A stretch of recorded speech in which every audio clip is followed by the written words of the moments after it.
Good evening all from GHGKQ.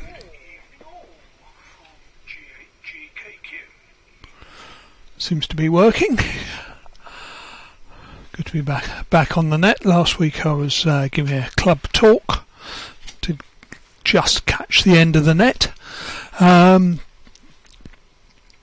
So far I have GI4DOH, Russ G4SAQ, Brian GW4KAZ, Martin G4FKK and Mike G0MJW. If there's anybody else, please pipe up on the chat. Notices this week, main issue has been getting CQTV ready. We've got a final draft which I will check after the net, and that may even go out tomorrow or at the weekend. Certainly looking good. Christmas contest coming up on 24th of December. There'll be full details in CQTV, but the rules are also on the BATC forum, so please take a look at that. And that's a activity ladder for simplex and a repeater contest with a prize for the most used repeater group. The other thing that's going on is we've had a message from Seret, who make the tuners that we all use, that they are ceasing production of the our favourite tuner. So we are preparing a large final order that should keep us going for a year or two until we come up with a new design using some new kit to be decided. But fear not, they will be available for another year or two. And please don't panic buy. Please only buy if you want to actually need one at the moment. More will be on their way. So without further ado, let's just say good evening to all the watchers. David G6GZH, and it appears we have 32 viewers on the stream, including Wolfgang and Rick over in the States, Albert in Belgium. Good to see. Without further ado then, over to Richard, GI4DOH, to take it from GHGKQ and the BATC Net.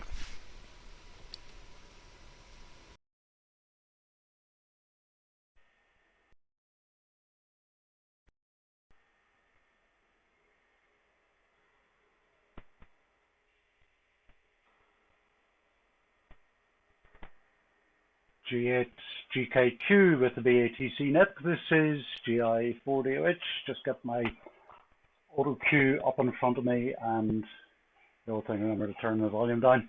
Yeah, good evening all. Another week. It's hard to believe, and another week closer to Christmas. I can't say I've got a lot to report on this week, but interesting on the activity day on the 24th of December. I'm still on this quest to get portable, having built all these things to actually get into a state where I can actually put them in the car, take them out somewhere and use them. And to that end, got another well-known supermarket brand of chopping board, and really lashed out on the CAD stuff with the 3D printer, making getting the cable caught in the heatsink there, making little feet to screw onto the board to hold such objects as amplifiers, or I'm sure of a Portstown 4 kicking around, and they're just to stop things sliding off the board to make it a bit more practical to assemble stuff on the spot. So I still beavering away on that, and it's only when I do that I find that I'm short of a cable or two and have to make up cables, but better to do it before setting out to a hilltop somewhere. So that's the main effort in practical getting on the air with DATV. There are a few other things that I'm working on at the moment, like having got this 2.4 meter mesh dish is taking a bit of time getting getting geared up for that.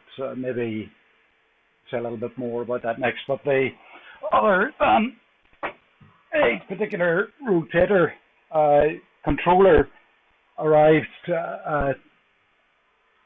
today. It was supposedly one package of 4 from the Netherlands, and a certain company succeeded in delivering 1 parcel today. They all left the Netherlands together. 2 parcels are in Tamworth, and 1 is at one of the other FedEx hubs in the UK. So I don't know how they got separated, and I assume they're going to bill me for VAT at some stage.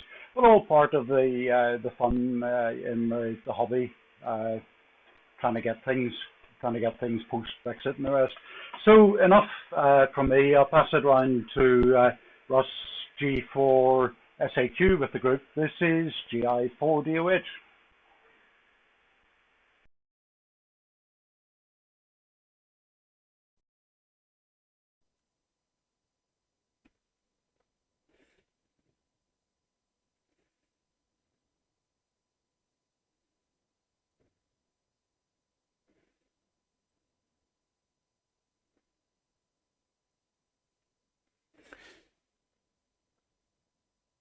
Okay, GI4DOH in the group. This is G4SAQ. Very good evening to everyone, especially the all our friends who are listening on the streamer. I had no idea so many people listened on the streamer. That's great. Well, Richard, you've been busier than I have anyway this week. I haven't achieved very much at all. I've now acquired the bits I need to build the ports down. I think when I actually spoke last week, I'd already got the screen. So I've got the Raspberry Pi and I've got the screen. I've got a little fan come heatsink, which I showed you last week. And I'm just waiting for some hardware to arrive to help me screw it all together. I've received the SD card. And I've been able to fire it up, and I've actually transmitted a signal through the satellite with it, so I'm very pleased about that. It's nice to know that it's all working.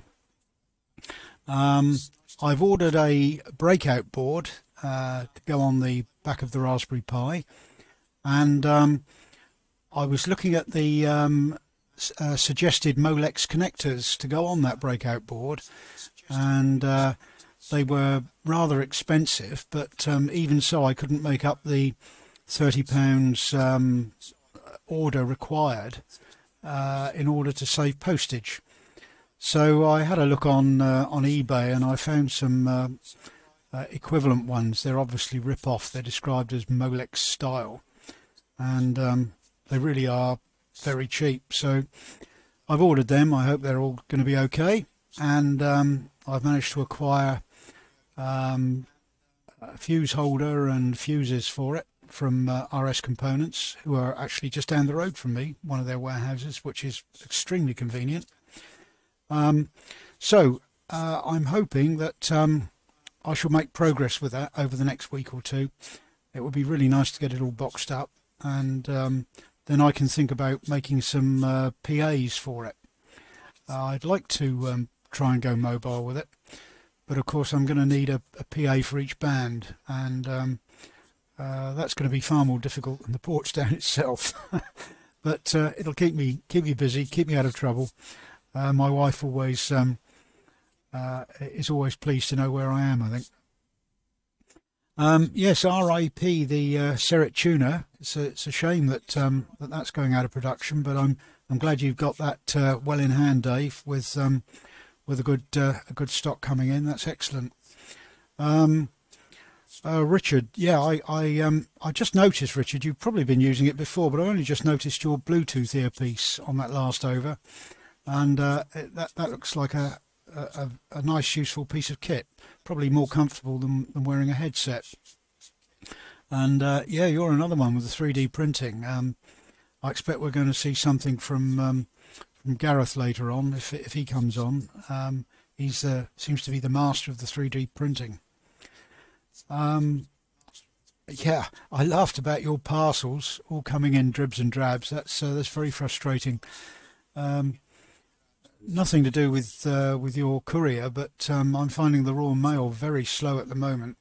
It's all the Christmas post plus COVID absences, I suspect, that are really holding things up badly. Um, but it does seem to get here eventually, anyway.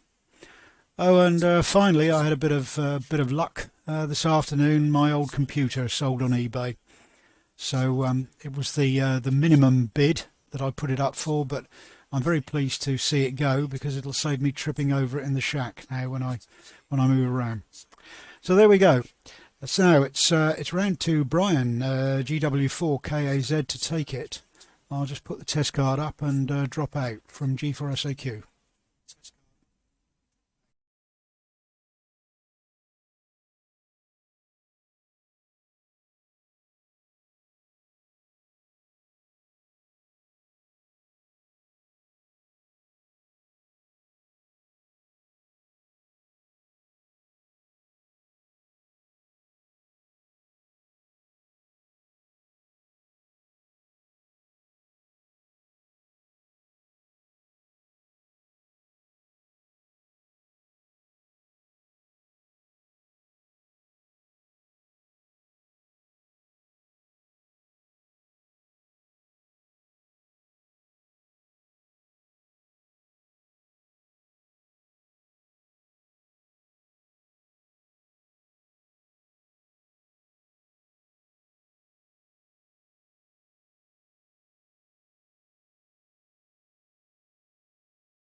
A very, very good evening to you all.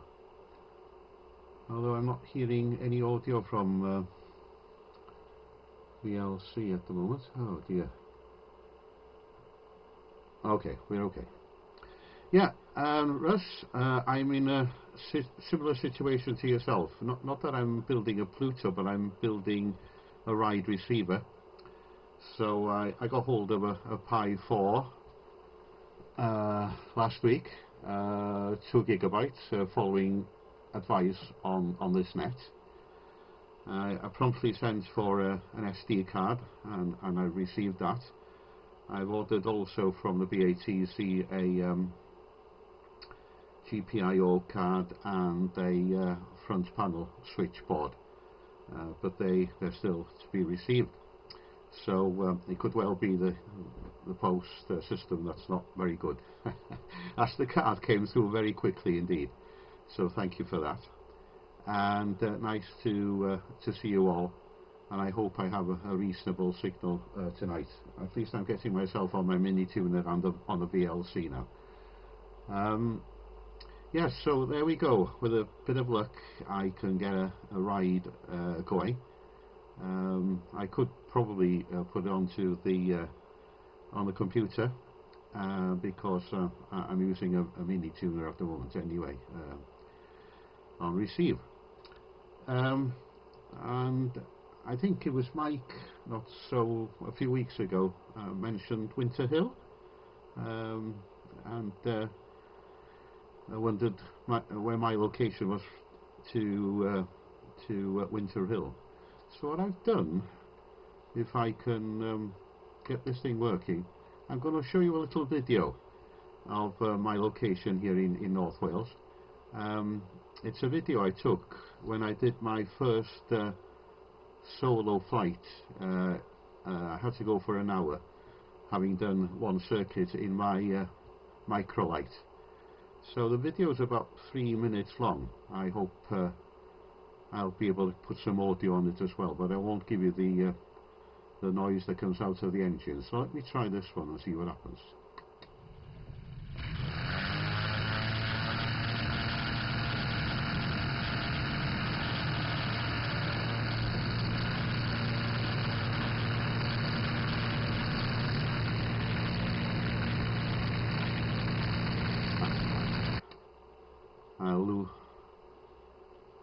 Okay, I've lost the engine noise now with a bit of luck.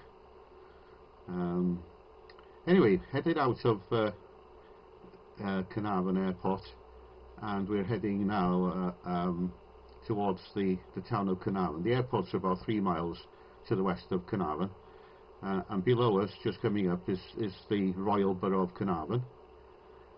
And I'm now headed inland. You can see the Menai Straits on the left-hand side of the screen there.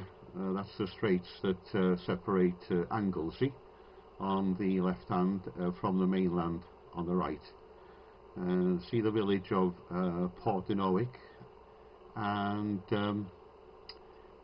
we're just over my village at the moment. So we're turning now to the south, and you can see the mountain range in the background there. Now this is Snowdonia, so this is what I've got to fight through to get any signals down to the, well, from east to southwest, just above the north of the above the, you can see a lake, and that's at the foothills of Snowdon, and we're still coming round towards the west, and you can still see the mountains there, up to 3,500 feet, of course. Okay, so what I've done now, I've just gone back to the east run, and you can see the two bridges that head off the mainland onto the Isle of Anglesey. One is quite clear at the bottom left hand side of your screen. You can see the Menai Straits, and then right about centre of screen there's another bridge, which is the Britannia Bridge, which is the second crossing, or was the first vehicle crossing onto Anglesey.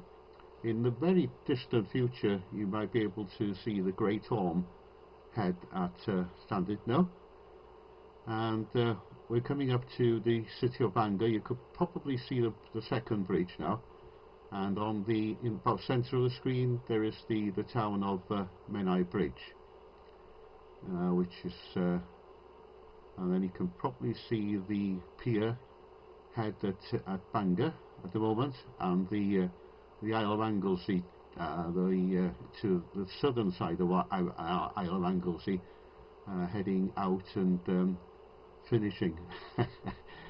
Okay, so what I've done now, I've come back to the westerly run, and we're coming over the town of Carnarvon again. I'm located about 4 miles from that to the east, and we're going to land on the same runway as we started out on, runway 02 on Carnarvon Airport. So there we go. I think a successful first hour of solo flight from myself. And you see the wind turbines here. They've actually put 2 wind turbines close to the runway, which makes interesting landing, really. Okay, so that's it from me. You know, I've lost the list of who's to come next. My apologies. Anyway, in my excitement of getting on with you this evening, I've lost, or have I? Anyway, whoever comes next, I'll cut carrier.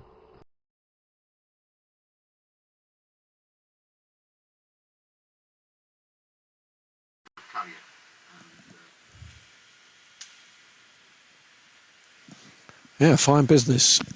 Brian, GW 4KAZ, this is G4FKK. Oh, I love that video, Brian, that's excellent. And I remember doing my first solo. It wasn't in a microlight, but it's a great feeling, isn't it? You suddenly think, I can't believe they've let me up here in this machine. So that was a great video as well, and a good thinking for taking the camera up when you're on your first solo, Brian. My first solo circuit, I'm quite glad I didn't have a camera in that. But we all landed safely, that's the main thing. Anyway, good evening all. Good pictures and audio from everyone this evening. I'm glad to hear CQTV is nearly ready, Dave, and the Christmas contest. It's a shame about the repeater thing, isn't it? Because we're dismantling one on Saturday, so that would have been a good one to try out. It's getting quite quite busy, GB3HV, but no, not for much longer, sadly. And yeah, Richard, we're all looking forward to your portable work. Hopefully you'll be able to go somewhere where you'll be able to fire some signals in our direction. So that'll be good. And yeah, I like the chopping board. They're excellent, aren't they? And the new dish sounds exciting too, so we'll look forward to seeing that or some more information. And that rotator control looks very posh. So all in all, you've been busy in the mailing front. Russ, glad to hear you're getting the Portsdown bits together. I'm running my Portsdown this evening. And yeah, my 5-inch screen box currently is a Ryde receiver. So Brian, you'll be glad you've got that going when you get that all together. I like your jumper, by the way, Russ. Nice colour. Mine's not quite as orange, but not far off. I can change that in a minute. I'll show you how in a sec. And I'm glad you sold your PC on eBay. Yeah, when I saw those turbines, Brian, on your on 02 at Carnarvon, I thought that's a bit odd. They've got 2 windsocks there, and as you got closer, I thought, crikey me, that's a bit close for comfort. But I guess you will have to be careful if there's a crosswind in that direction, or is there a crosswind runway at Carnarvon? I can't remember. I've been there actually. I flew there once. Now, I'm going to try... The other day, Mike did a live demonstration. I think that was on GB3HV. But talking of postal services, I've just had a parcel delivered. So I was going to do a live unboxing. And then Mike might be interested. So what I'm going to do, I'm going to switch to my other camera, which you'll now notice has changed the colour of my jumper to a rather dull brown colour. And also you'll get some flickering. And if I press preset 5 on this, the Polycom should zoom out. Whoop. Of course, the microphone cable is stuck, so this might not be quite as good. So I'll put the mic there. Get the box. Some light on.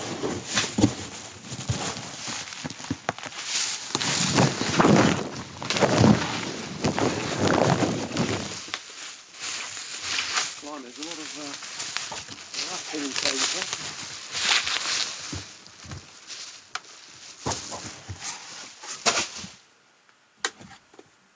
There you go, Mike.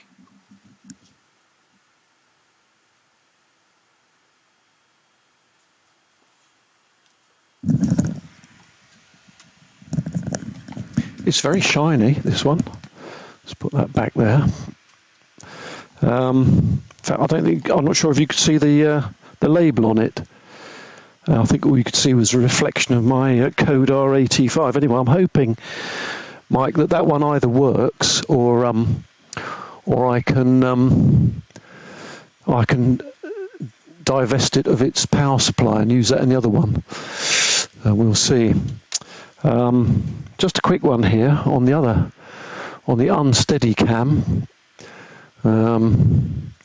There's my 5-inch screened Ryde receiver with one of Mike's GPIO stroke fan stroke all sorts of other bits on it boards. And it's Mrs. FKK sneaking behind me while the other camera's on. And I was in the loft earlier today, and I found this in my pile of old junk, which is, oh, I can do another unwrapping, can't I, for you? It's rather a nice, come out, rather nice aluminium, might be steel, I suppose, the outside of it, box with a fancy coloured front panel and a nice... Is it a Maplin box, is it, Mike? Oh, it probably is. Anyway, I must have had it for years. It's been up in the loft. But the thing of it, I think, by chopping a tiny bit out of here, right on the back front, I can just those 5-inch screens into there, and there's enough room for the eye and some other connectors on the back.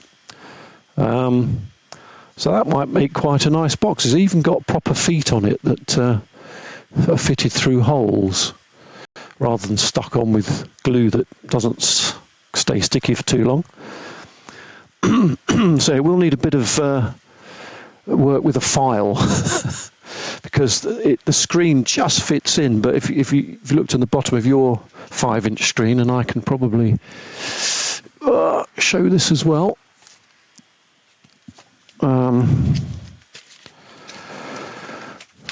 That's one I didn't prepare earlier. Another unboxing. Right. So there's another 5-inch screen, but on the bottom of it, see if you can see it. It's got these the usual sort of ribbon cables, which just stick out slightly proud from the bottom. And I don't want to squeeze those in because they'll probably snap, no my luck. So I'm going to file a tiny notch out of the Maplin box, and I reckon that'll make quite a nice, neat thing. And there's no pressure on this, Dave, of course, but it'd be really nice when you've got Ryde and ports down on the same SD card, as it were. Although I shall try and arrange the mechanics so that I can get the cards out quickly. That's a typical FKK thing, by the way, is to use a box that's just slightly too small, or slightly smaller than would be ideal. Right, that's enough from me. So it is round to our mic. So round to you, Mike. G0MJW and the BATC Net, G4FKK standing by.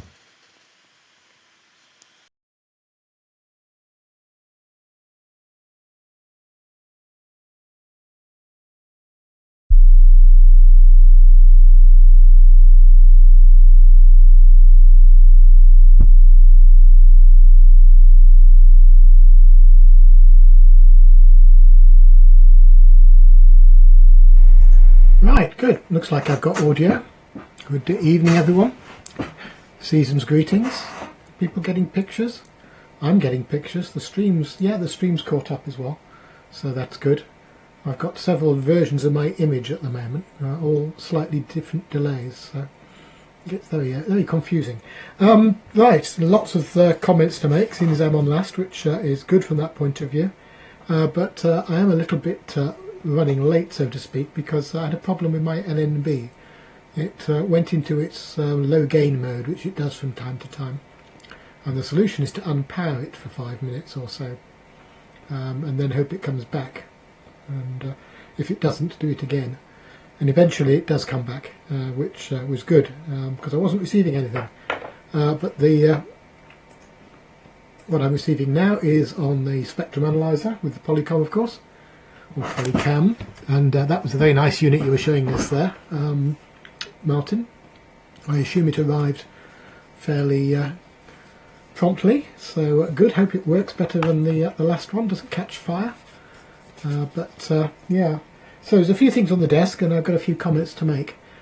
One comment I will make, though, and I've got to remember to explain this to Dave, GHGKQ, is I'm having some problems with the 5-inch screen version of the ports down 4 and the audio coming out of the Raspberry Pi jack, because it ain't coming out, and I think there was a modification, and I think when I did an update it might have disappeared, but I'm not getting any audio on VLC coming out of the jack. I know it's working. I just tested it with some music using OMX player, so I know that the speaker and connections are all okay, but I'm not getting any sound at all now. So that needs a little bit of tweaking, just to comment on that. Otherwise, it's working very well. And after I've, well, actually, firstly, let me go to this picture again of the transponder, where you can see the various carriers, including mine. And hopefully my carrier is strong enough, because I'm using 3/4. If it's not, do tell me. But it's about the same level as the beacon, and that's using even more or less coding, so it should be okay. Anyway, on the bench then, if we swing around in the right direction, you can see the extra Polycom camera. So I was having trouble with the camera turning off, so I ordered another one. So I've now got 3, plus a broken one. They are so ridiculously cheap for what they are, and even if you can't drive them with the appropriate software, you can drive them, or you can just get the component video out of them, HD. The only problem is they default to 60 Hz, which is a bit of a problem with the lighting. Anyway, this is the standard, or the earlier Langstone Pi. I've now modified that so it's got a Dave standard 25-way D on top of it. I was just testing that, and the other thing I needed to tell you, Dave, is that when I tested that with my ports down, what's it called? No, not ports down. Lime USB. It just doesn't work. It crashes. So there's something not quite right. Using the test equipment settings, maybe I need to set something up somewhere else, but it wasn't doing anything useful, which is a pity, because my Lime normal seems to be a bit faulty, and got to do something about fixing that anyway, because it's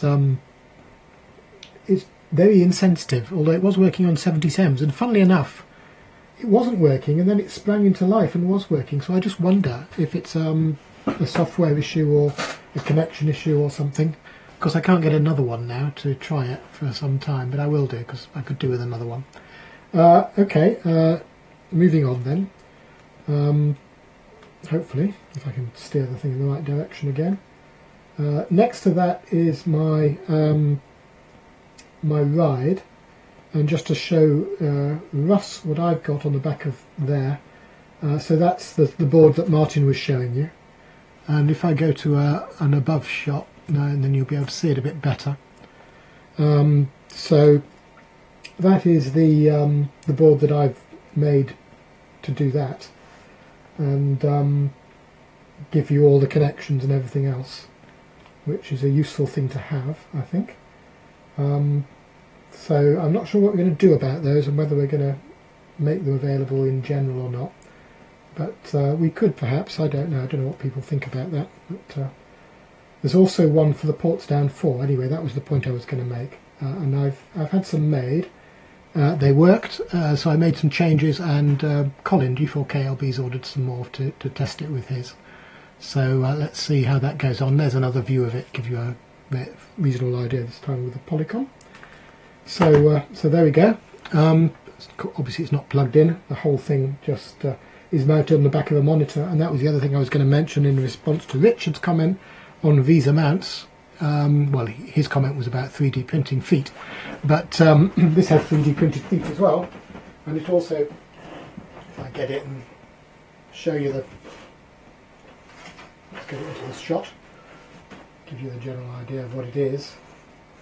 Oh, difficult to do. It's a screen anyway. And just zoom out a bit, that would probably help.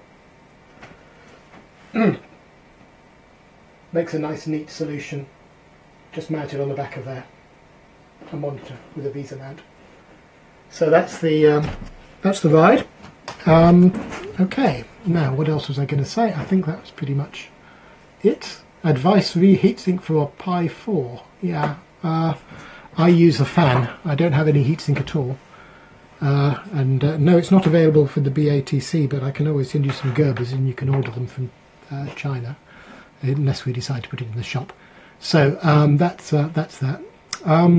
Right. get a picture of me again. Sorry about that, all the camera work.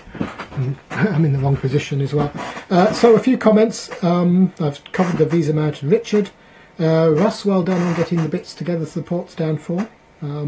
As I said, limit the number of portable bands. 5 is probably the most you could ever manage at once, but I would think less might be more. 77s and 2 meters and 23 cms or something like that. Or 24 gigs and 5.6 gigs, but not all the bands at once. It's just impossible. Yeah. Brian, all good on that. That was a really nice flight. I was shocked by the rate of climb of that microlight there. So that was really good. And the video, I mean, that was really nice. Excellent images there. And pity about the mountains, really. But I don't know what you can do about flattening them off a bit. I guess use a satellite to get over the top of them. And I think that's probably covered just about everything. Oh, there was a comment on the Molexes, the cheap Molexes. Yeah, that's what I'm using. The proper Molexes cost a fortune. These cheap ones are pretty good and they're fine. But well, they don't cost a fortune, but you have to get one from the main suppliers, I think. So getting them from eBay is always a good choice. With that, I will pass it on. Who have I got to pass it on to? I thought it was Dave. Oh no, G0AZQ. I think that's Tony, isn't it? So round to you, Tony. And if I don't come back, happy Christmas to everybody who's watching the net. So G0AZQ, G0MJW.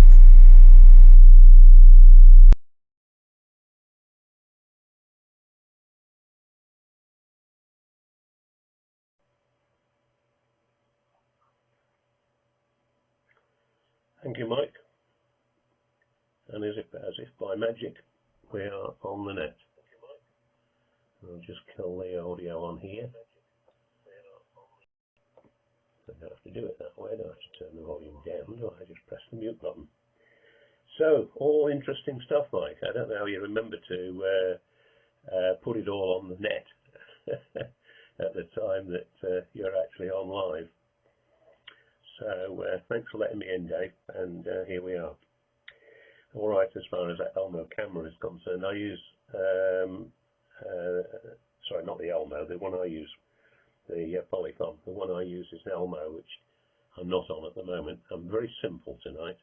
I haven't done anything extraordinary, but I just thought I'd come on to say that as far as the contest is concerned, over Christmas, hopefully, Clive is going to get EY back on the air. It's giving all sorts of problems. He does one thing and gets it all working on the bench, but then puts it in the box, and then it doesn't work anymore.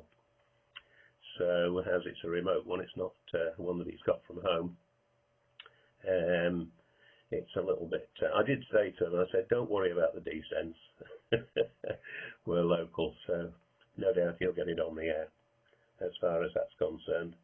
And certainly okay as far as selling stuff on eBay. I had a spare rotator, a SPID rotator, and with my slightly difficult way of getting about and climbing on roofs and garages and things anymore, I've got to employ the John, G3XYF, and his son to come and do things for me. So as the SPID rotator had given me a little bit of a problem, which we'd sorted out. That wasn't an ongoing problem. We just put up a different rotator. So I thought, well, I'll sell the SPID, and that went to a G4 down in Aldershot, and he's received it and said that everything should be okay. So that's really all I've got to say. And as I say, nice to see you all. All have a good Christmas. Hopefully, don't drink too much. Well, it doesn't matter. You can drink as much as you like. But don't fall over too many times, that's all I can say. So we'll catch up with you, and nothing exotic as far as test cards are concerned. All we'll do here is just exhibit our call sign to the camera, and so you know who I am, as if you didn't. Where's that vest? There in front of me, transparently. Or up above my head. I'll leave it to you for comments. So I've given that long enough. So we'll pass it on. I don't know who it's on to. Only Dave knows. So, or the person that's coming up knows. So 7-3 all. Merry Christmas again from G0AZQ.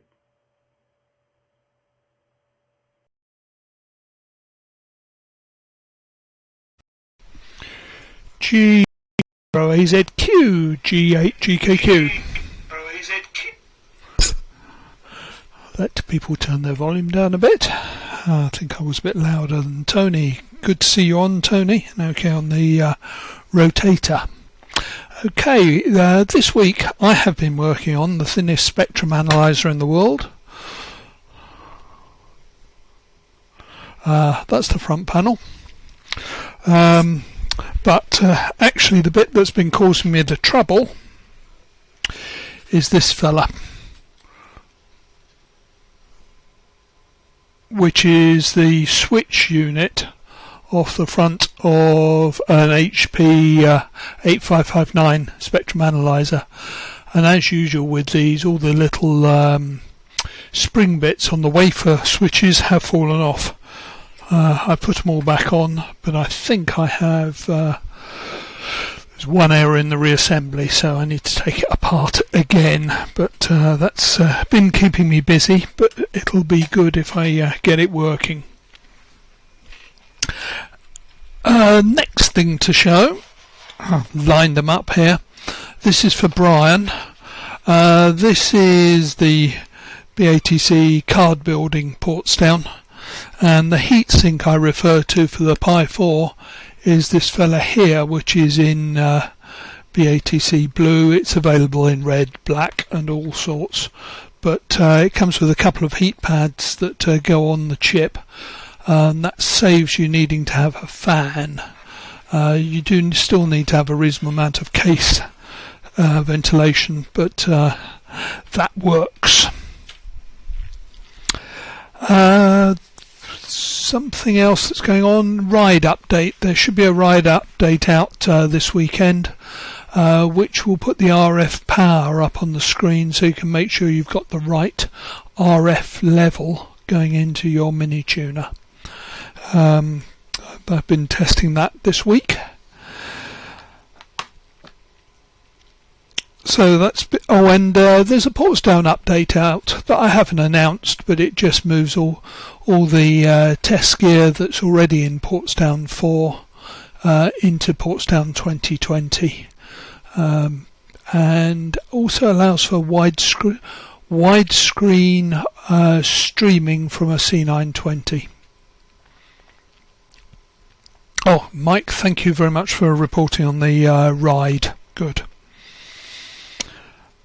I'll have a look at that audio source problem, Mike. I know there was an issue there that I did fix, but it might have to wait till after Christmas. I hear the elves have had an order come in from Mauser, so I should be able to test with a 5-inch screen after Christmas.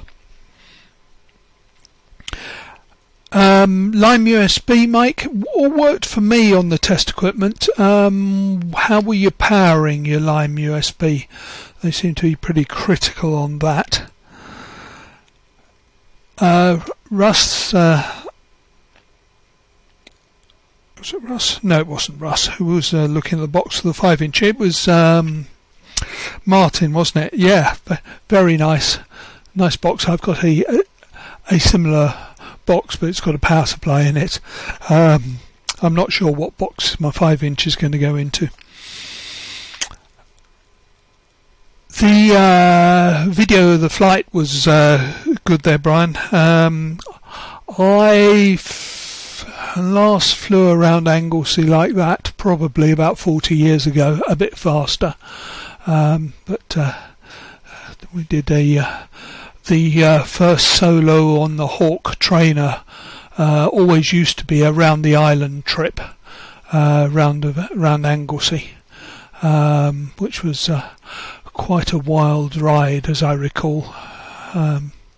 3 trips from going from flying a slow old Jet Provost to suddenly in this Hawk that's like getting in a sports car. Yeah, it's probably about Mach 0.75 at ground level, Mike. Although the thing did go up to 0.92, I think, as I recall, at height. Please, you've got the ports down coming together. Russ, yeah, 8 bands is the target. I can manage that on a contest, but I don't. It's not something I'd want to do every weekend. Richard, the activity contest isn't a single day; it's a period. It's over the whole of Christmas, but it'd be really good if you could get out portable. And pleased that your portable kit is coming together. So I think that's covered all the points. Let's go back to the top of the list then, and back to Richard. For DOH and the group G8GKQ.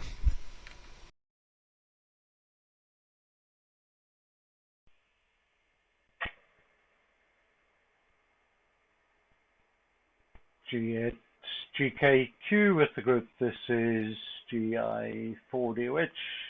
Waiting for myself to. Yep, I'm there. Yeah, a couple of comments there. Yeah, I forgot to comment on the Sarah tuners. That's it's good that you're getting a stock in. They've, as you have established designs that are unlikely to change in the near future. So that's good. I think I'm okay at the moment, but you know, so things might not last forever, particularly once I start going out portable.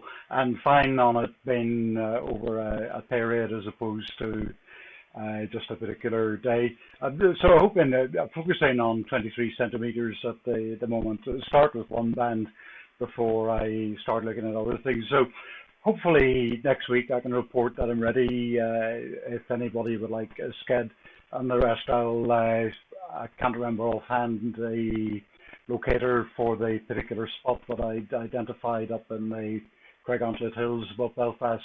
What a lot of people think is a private road, but it's not. So it's what I would hope to be using.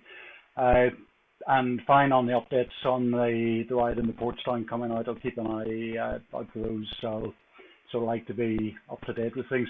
Plus the Bluetooth earpiece, I think it came under the name UB or something like that, and the actual code was LCB41. That's Lima Charlie Bravo 41.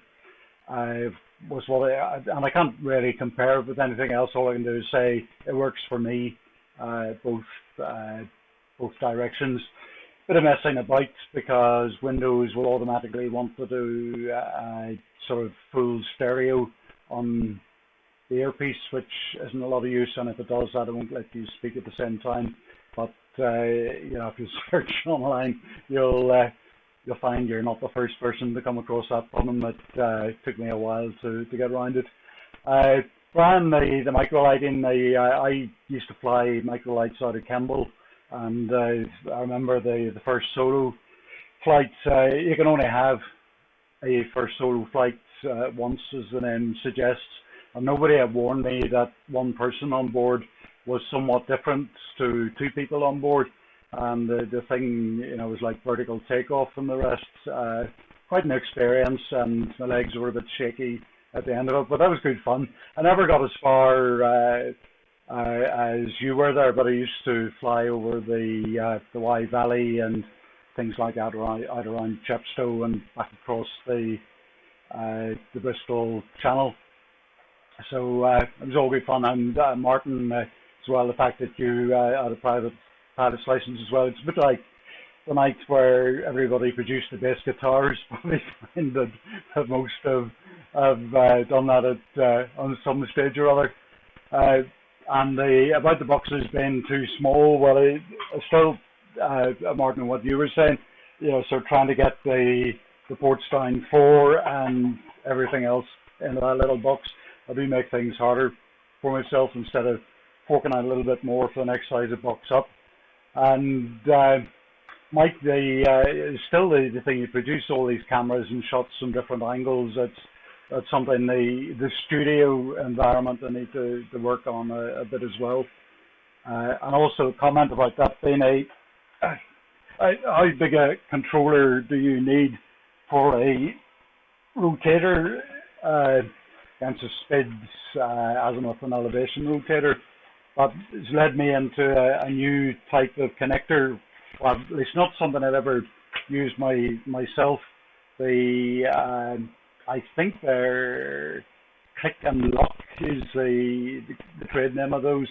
So I had to make up a cable. I haven't actually powered the thing on yet because of the net this evening. So that's on the to-do list before the night sight is plug it in, switch on, and see what happens. And Mike, again, I can't compare with your style in the personalized mount. I've got this little anonymous bracket. I'll have to make something like your one with the call sign on the front of it and the rest. You know, so a real personalized job. I like your style with that. So enough waffle from me. I worked my way through the auto cue and everything else there. I've got my work cut out with this the 2.4 meter dish, and now I got the rotator. I was going to buy myself an arc welder, and I spoke to a friend who's into engineering type things and the rest, and he basically said to me, really, you should leave that with me to do for you. He didn't think that I had the wherewithal to design a suitable mount and all the rest, and he's probably right. So it had to sort of bite my tongue at the time, but you know, he's working away on that. So that's one thing on my tick list that I don't have to worry about myself. But that's all something to play with over Christmas, hopefully. So wish you all best 7-3s. Hope to see you all next Thursday. I should be around for that. So say the Christmas greetings to them, and to pass it on round to Russ, G4SAQ with the BATC group. This is GI4DOH. Good night all.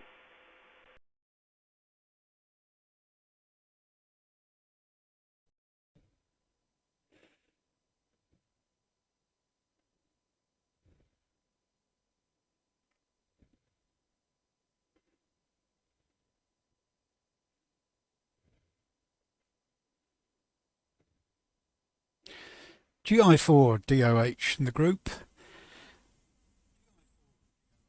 This is G4SAQ returning. Yeah, okay, Richard. Well, the thing that's really struck me in this week's net is that it's more like an aviator's net. Quite incredible, the number of you that are flyers. Something I've never ever done. I'd quite like to, but I couldn't have a go at it now. I'm afraid I've got macular degeneration, so they wouldn't allow me anywhere near an aeroplane. But having said that, I can still see all right to drive and everything, which is a good thing. So it's staying at bay for the time being. Yeah, quite incredible, the number of flyers. I'm a sailor myself, and I'll stick with the water, I think. Above it, that is, rather than in it. What else have I got to say? Martin, yeah, you said that you're using your ports down tonight, but I think I saw that you were transmitting H.265, which puzzled me slightly, because I didn't think the ports down could do H.265. So perhaps you just comment on that when you go round. Yeah, I'm sorry about the jumper. It is a bit bright, isn't it? It's one I use as a work jumper at the moment. It's my old motorbike. If I can show you the badge here somewhere. There we are. I I got it to go with my bike, and I got rid of that probably 20 years ago now, which is a good thing, because it would have got rid of me otherwise. It's far too fast. The box, Martin, that you commented on, working on boxes too small. I think it must be a common problem. I bought a really nice box online at the recommendation of Jim, G7NTZ, and it looks very similar actually in style to the box that you've got. But I bought it. I bought two actually. One for the PA, which was fine. The other one I bought for the PA power supply, and I thought I'd selected the right size. But once I tried fitting everything in, it just wouldn't work. And by that time, the box was full of holes, and really I'd wrecked a sort of 30 quid box, I think. So I ended up buying the next size up, which is rather bigger than I would have liked. But at least everything fitted in without any trouble.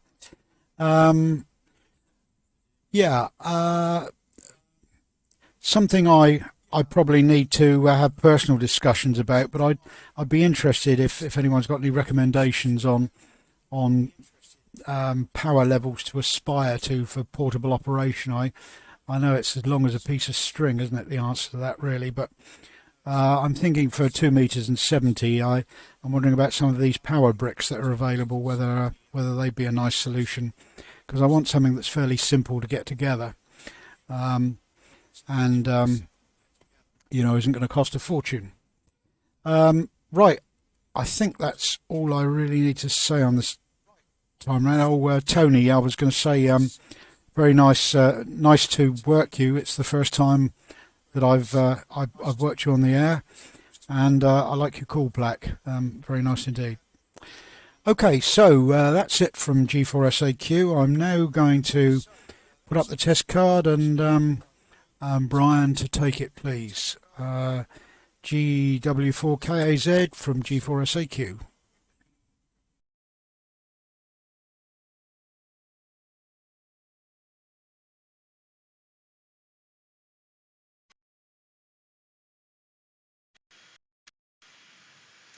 Yeah, I think Brian signed Russ. Anyway, I'll see if another carrier pops up. I'll know it's him and I'll drop mine. Anyway, yeah, very good, and all copied. Well, I think small boxes, it's just a thing, isn't it? It's quite good. The Winter Hill's quite good because the recommended box has got loads of space left in it, so I'm sure I'll be able to fill that up with something in due course. Yeah, Mike, I was interested in your LNB low gain mode.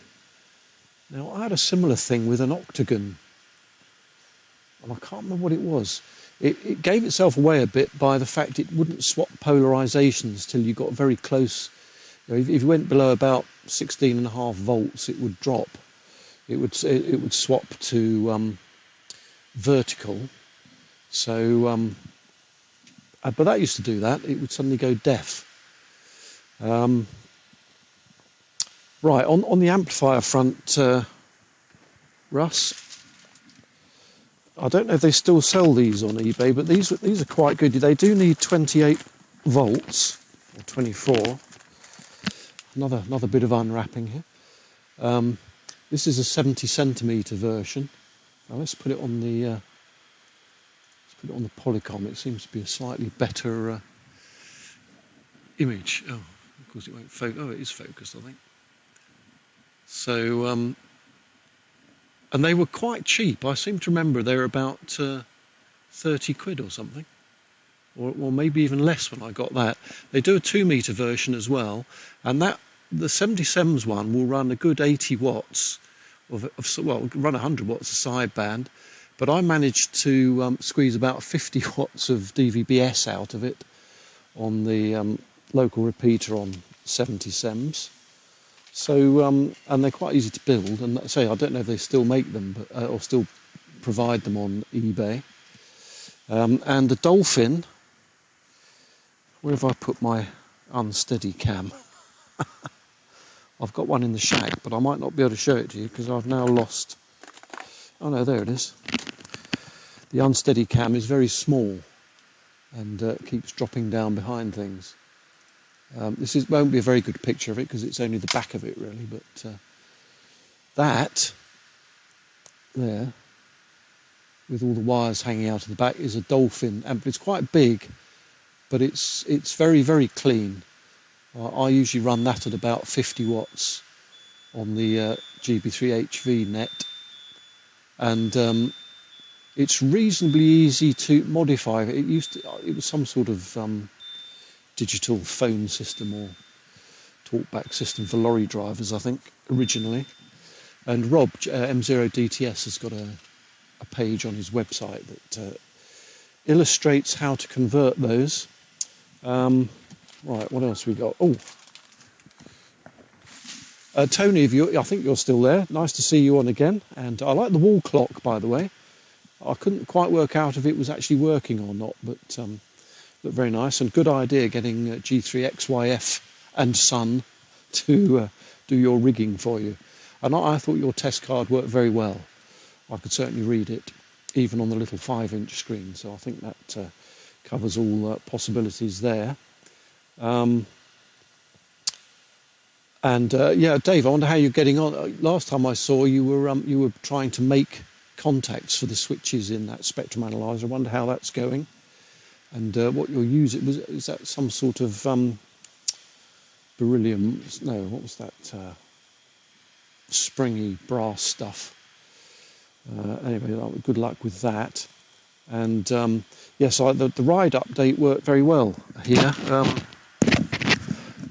Again, if I use the unsteady cam, you might get you can just see, possibly, you probably can't actually, but I've got the dBage level there. You can see it there. I've made it stay there when the OSD switch is off. I was going to say, Mike, that my ports down worked fine with the 5-inch screen, but actually I was using the dongle for it, so I didn't try the 3.5-inch jack. I like the way you call your Provost the slow old Jet Provost, by the way, Dave. Yes, very nice. Yeah, Richard, definitely up for Sked. I don't know if you've got, what's it called? God, excuse my brain. There's an app you can get on your phone called, what is it called? It seems to have Zello. Zello. I don't know if you've got Zello. Phosphor Bronze, Mike. Yeah, that's what it was. That's what I was thinking of. Yeah, Zello's quite good, and there's a couple of groups on there, which it's a sort of internet-based talkback system. So, and that works quite well for negotiating skeds and that sort of thing. Or when you're actually out, you can say, "Well, I'm on now, so you should be seeing me," etc. And yeah, very excited about your 2.4 meter dish. I'm going to see how you get on with that before I think about anything like that. Russ, well, you can actually fly. There's a relatively new license.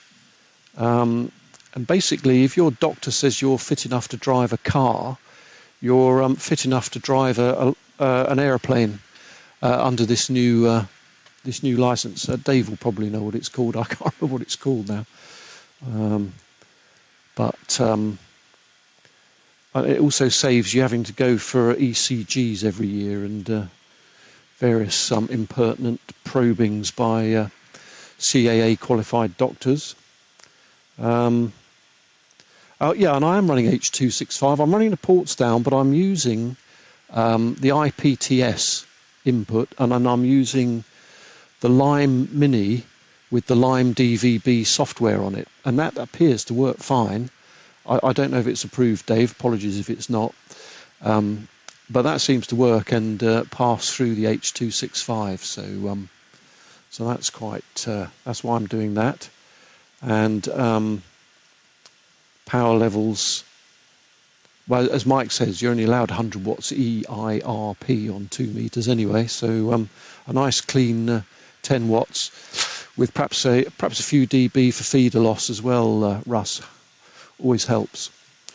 I wonder if Mike would be interested in this. I took the back off the HDX 8000, I think it looks rather nice. See if I can get that to focus. Looks very clean in there anyway. I'm not sure that board in the corner there. I'm not sure if my other one's got that. It might have. I'll have to have a look. But there's all sorts of options you can get for these Polycoms, isn't there? I was going to show a video, but I showed it the other day on GB3HV, so probably most people have seen it. But I've got quite a nice video of when I was doing my tail wheel conversion. I joined a group that owned a Piper Cub based at Red Hill, and the leader of the group in those days was a guy called Ray, who was a Spitfire, a Warbirds generally display pilot, and I've got a video of him showing me how to do extremely steep landings.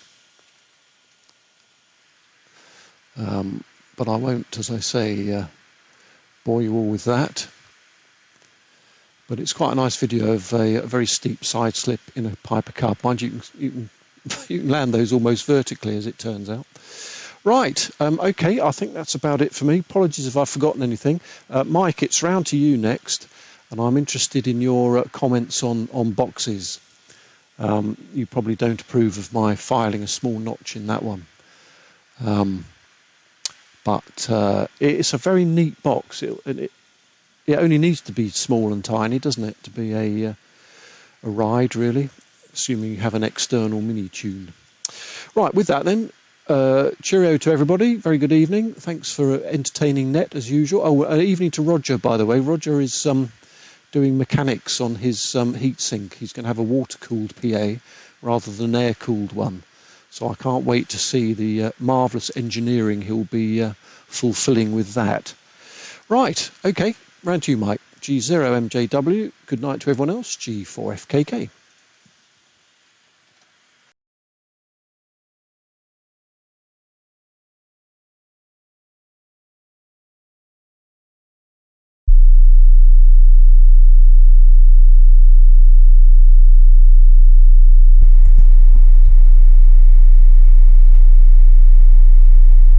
Okay, well, thank you, Martin. You know you can land anything vertically.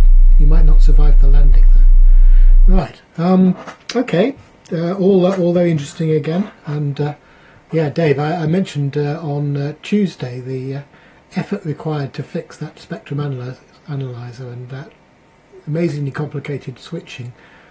Does seem a huge amount of effort, so good luck with that. Yeah. The other thing I was thinking, with all these pilots on the net, if we do happen to be travelling together on an aeroplane, when the cabin crew announce over the tannoy that an appeal for anyone who knows how to land the plane, then that would be very useful. So I'll remember that. Okay, not a lot else to add apart from Martin. You asked about this, so boxes. So go back to the Polycom. It'll soon feed back on itself, but this is the box I'm using. It's a die-cast box, and that bezel that I've 3D printed is quite large actually, so you could get into a smaller one than that, but that seemed to be about the right size to get everything in for ports down 4 that you would need, and there's quite a lot of space in there still. There's a loudspeaker, there's an amplifier, there's the 25-way D connector, there's the power supplies, and all the connections on the side. So that works reasonably well, and that is, well, there you go. That's how big it is relative to the hand. So not all that large. Okay, right. Oh, it's interesting watching it feeding back. I think it goes round to Dave, doesn't it? So let's pass it on to Dave, and just on commenting on the box, Martin, as well. I think if you have to file a bit of it out, it's too small, but you can get bigger ones. I've got one that I think looks a bit like that. I'm just looking at it now. Yeah, I mean, the other thing is you'll lose a lot of structural integrity as well of the box, but anyway, I'll leave it up to you. The other way to do it would be to 3D print something, of course, although you haven't got a 3D printer, but you always wanted one, and there's the excuse. Right, G8 GKQ, over to you, G0MJW.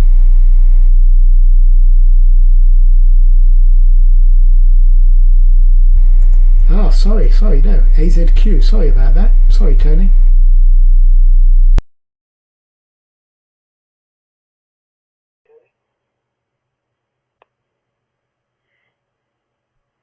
That's all right. I just saw that David said that I was next on the net, so here we go. Anyway, not to bore you anymore with aircraft stories and bits and pieces, my meagre 400 hours all paid for by myself, not by the help of, not disrespect to you, Dave, but we have a member of the club who I have said to him, he's no longer a member of the club. We voted him off the committee. Well, we didn't vote him off the committee, we just didn't re-elect him, put it that way. But shortly after meeting him about a year ago, when he joined the club, this is Hornsey Amateur Radio Club, I did say to him, if you've done as much as you say you've done, you must be about 150 years old. So I think that one's been carted around a few times. Yeah, comment on the clock at the back. Yeah, I used to keep clocks and re-erect them and make them work again, and I've got one downstairs which is a gravity fed one, and I synchronise that with a wireless clock, and it annoys me. I wake up at that 3 o'clock in the morning thinking it's 2 minutes to go before the hour. Am I still on time? Is it still keeping time? So it's become an obsession. And also the other clocks that go with a little spiral, I forget what they're called now, inherently inaccurate. But that was just a mention as far as clocks are concerned. Going back to aviation, I used to fly from White Waltham. Well, I got my licence actually down at Bournemouth, and flew from there. But then when I moved up and was working with British Airways, I flew from White Waltham, and my son was at that time with me from time to time. Won't go into that one.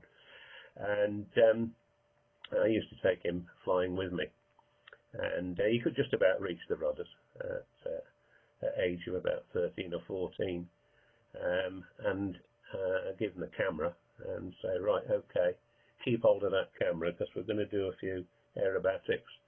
And the number of times that there was little screams from him, and all the pictures were of his feet waving about trying to find the rudder pedals.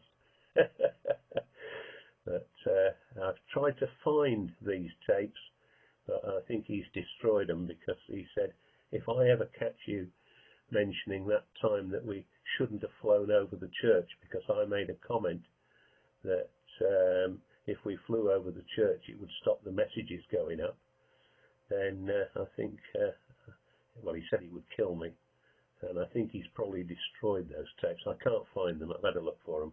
I can't find them anyway. And again, on the aviation, I heard you mention Red Hill there, and years ago we flew into Red Hill.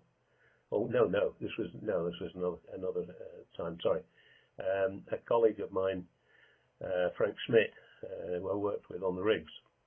He said, we're going down to Red Hill and we're going to fly a Tiger Moth tonight. Or was today? Today. And I said, right, fine, okay. So perched in the front with him in the back, and we took off, and we did a few aerobatics and came back and looked in the book, and I had actually spoken to the departing pilot who we took over from, and it was Prince Charles. And he said, didn't you see that? You spoke to that guy, you asked him the fuel state. And I said, yeah. Didn't you recognise who it was? I said, no. I was probably preoccupied with the anticipation of going in that Tiger Moth. But going back further, before that, back in 1966, a friend of mine had a Tiger Moth, Golf Alpha Oscar Charlie Victor, and he invited me to have a 50% stake in the aircraft, and he'd teach me to fly. Being a bit gone, I asked my mum for some money that was saved up. Don't think that's a very good idea, dear. And I put in 60 quid for the total cost of the aircraft, which was £120, and we had fun and games. When we meet, ask me about Charlie Victor. And I'll tell you lots more stories about that. Okay, 7-3, and I say Merry Christmas to all, and we hope for getting the EY repeater back on and in tune for the Christmas contest. So back to you, Dave. G8GKQ, G0AZQ, flashing his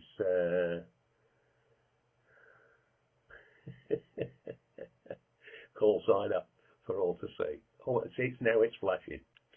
Over to you, Dave.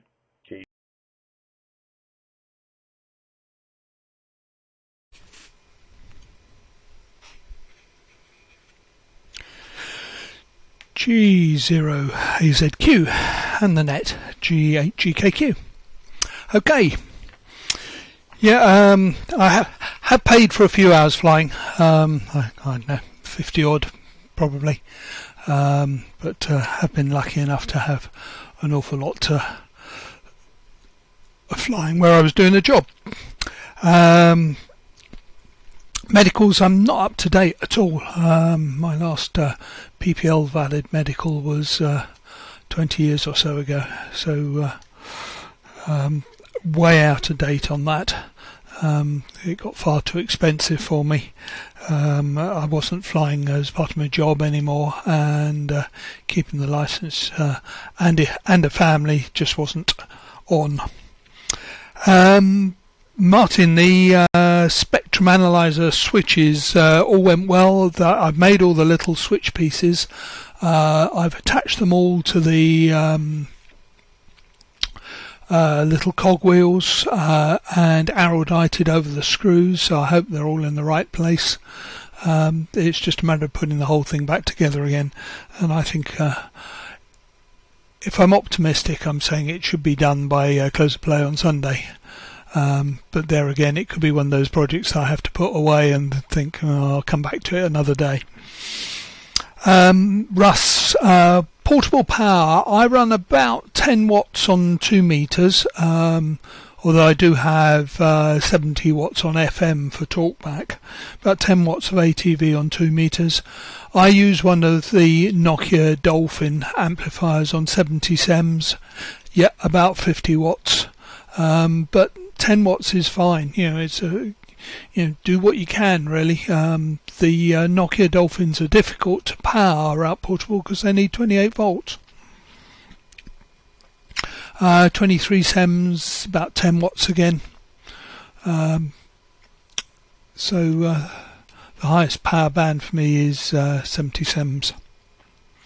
I also use a Portsdown to do H.265, and that's what you're seeing at the moment. In fact, it's a Portsdown 2020 running with IPTS in mode and an F1 EJP script that I've modified to say Portsdown TS in or something in the metadata, in the service data. And I think you've got far more hours on boats, Russ, than any of us have in aircraft, so don't talk yourself down.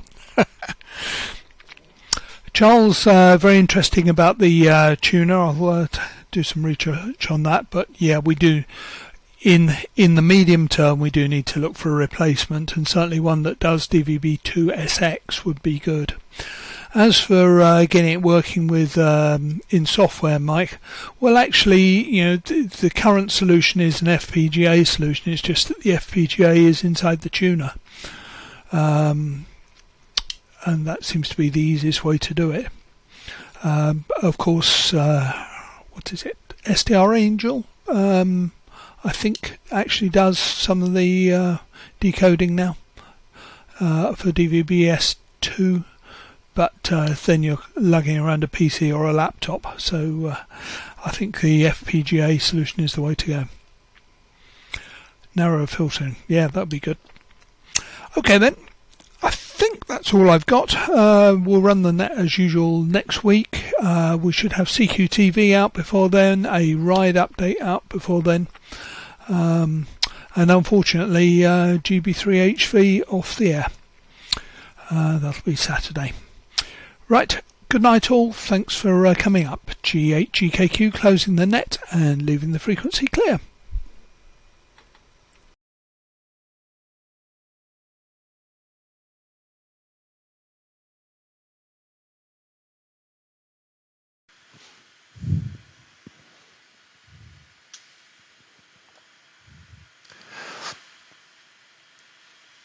Yeah, thanks for the net tonight, Dave. I was just going to show Tony a quick video. When I remember doing a similar thing with my son, Tony.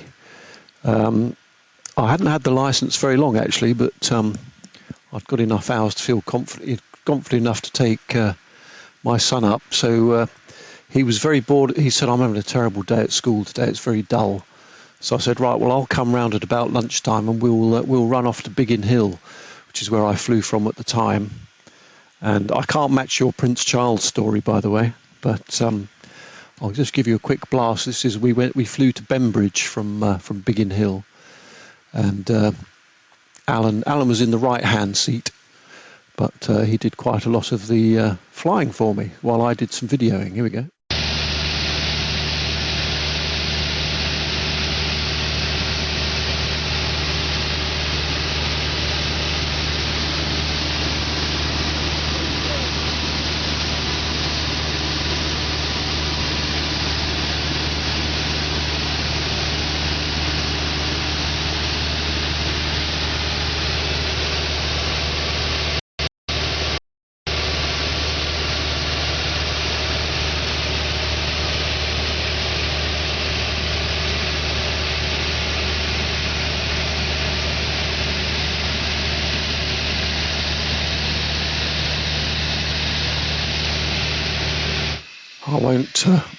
I won't dwell on that too long because it's quite a long video, but we do end up at Bembridge eventually. But his teacher found out that he'd escaped, so I had to go in and explain why, and he said it was a very good idea. So there you go. It was all wow, all well, ended well. Garmin GP, yes, that was quite a long time ago. That aeroplane was a Tomahawk PA-38, which is what I learnt to fly in, and they were known by the instructors at the Surrey and Kent Flying Club as Trauma Hawks, because if you ever got into a spin in one of those, that was probably the end of it. In fact, at least two people that I knew vaguely did exactly that, taking off from Biggin, and didn't live to tell the tale. So dangerous stuff, the Trauma Hawk. Right, mind you just had to keep it going fast enough, and it stayed up. I will see you all next week, hopefully. G4FKK off and clear. Bye.